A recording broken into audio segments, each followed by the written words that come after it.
This was pretty much my third go on this machine. I'm pretty blown away with how productive it can be with one person, sawing pretty much back sawn and quarter sawn timbers. This is the leftover core. Now that's 150 millimeters or 6 inches, and that's a nice little post that you can either spin up or just do a series of horizontal cuts, and that'll yield a nice round post at the center, so the center doesn't go to waste. So that's the leftover.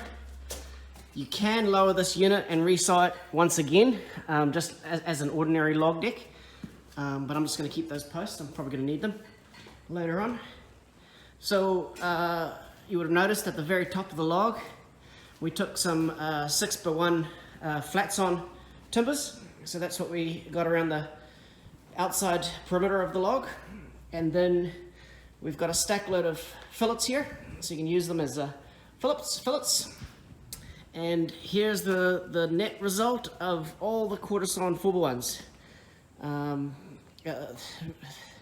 The whole process was just so quick. That saw just kept singing back and forth. I'm quite amazed with it, really. And there you go, all quarter sawn 4x1 timber, nice and true. It's a mean machine. So that's your quarter sawn result right there, 2 stacks of it. And there's the Radial Master with the leftover post. I can, bring the forklift in and lift it off or lower it onto the deck. I'll just switch this on and show you through the program. So these are the controls for the log deck. So that one there uses the loader arm, so that'll load up your log, and the log will roll into the middle of the deck right there. And then basically you have these guys, which will plunge in at each end of the log, and then these guys here, which will lift the log up once they're plunged in. You've also got separate controls over here that remotely can control the plunge in and lift, so that it's a little bit hard to control from that end. You're a bit blind, so this will give you that independent control here. So obviously the log deck is made with a bunch of pins. This can rotate, so you can elevate the log for resawing. We'll actually mount some boards with a square notch there later on, so that we can mill logs traditionally. So this whole log deck gives you a variety of ways of milling up the log. We've got about 4 of these units, so you can have good support for the full length of the log.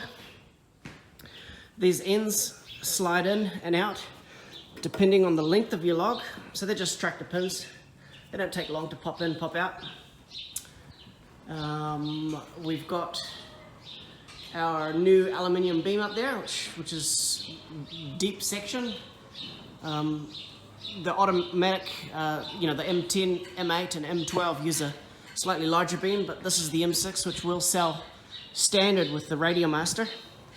We're running a 4.5 millimeter kerf right here, so it's pretty narrow. This machine here will be able to do 12-inch wide double cuts all the way around that log. So really that's all you need on top of the Radial Master. You don't need the big 12-inch, because this can do the 12-inch, and it can do it productively as well, all the way around the log. So you're not having to, just do one double cut each drop. So we have a generator here for remote control, remote use. It's pretty quiet. I'll just start it up so I haven't put the battery on yet. There you go. You can still hear me talk. Quiet as, and that'll control your log deck and all your rotation systems, plus your electric up and down, left and right. Now this mill can be removed from the trailer and set up on a log independently of the trailer. So it'll eventually come with 2 standard base skids. This whole thing can be driven off this trailer and then put onto your standard ground base skids. So here you'll be able to do an 800 millimeter diameter log, but off the log deck you'll be able to do any size you want. so you haven't lost that flexibility. Turn that off. So then moving on to up and down, so we've got left and right and up and down. So these are the controls. So obviously that goes left, that goes right, up, down. Very accurate.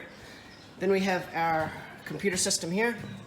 We've got jog left and jog right.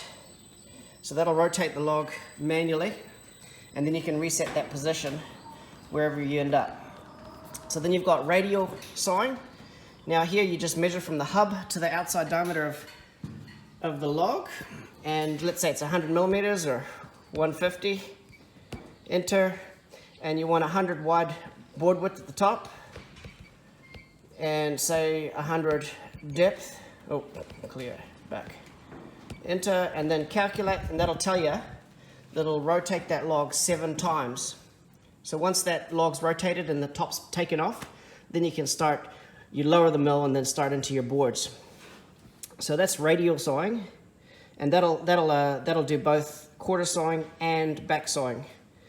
So then you've got degrees rotation, and this is quite simply, 90 degrees. If you want to convert a round into a square, it's just simply press 4 times and you've got a square.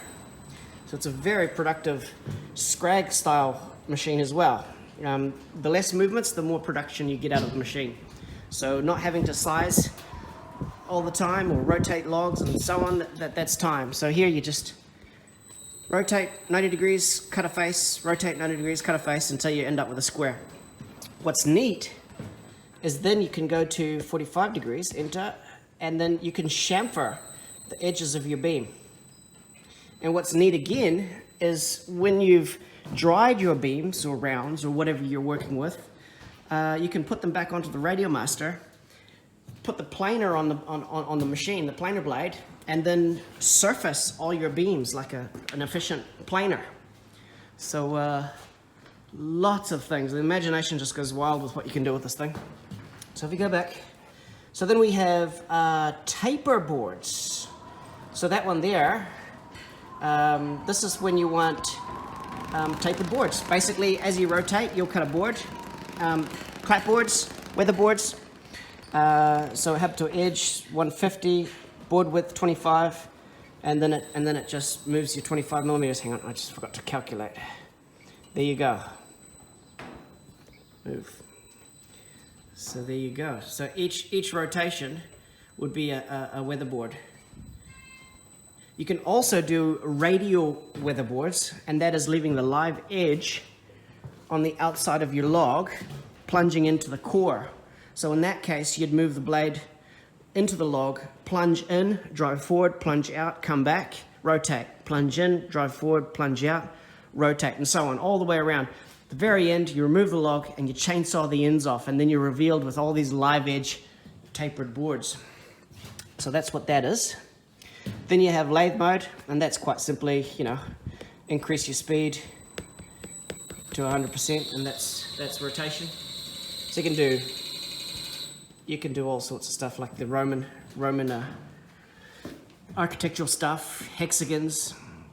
What's cool here is that you've also got taper facility at the ends. So if you want to do some tricky stuff like flute, if you're making a pentagon or something like that, you could flute into it and you could flute out to it.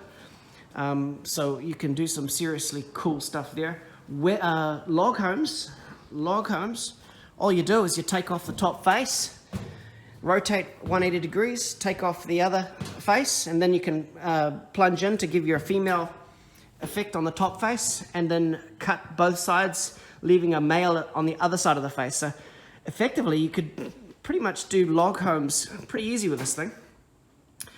What else can we do? Let's have a look. We go back to there.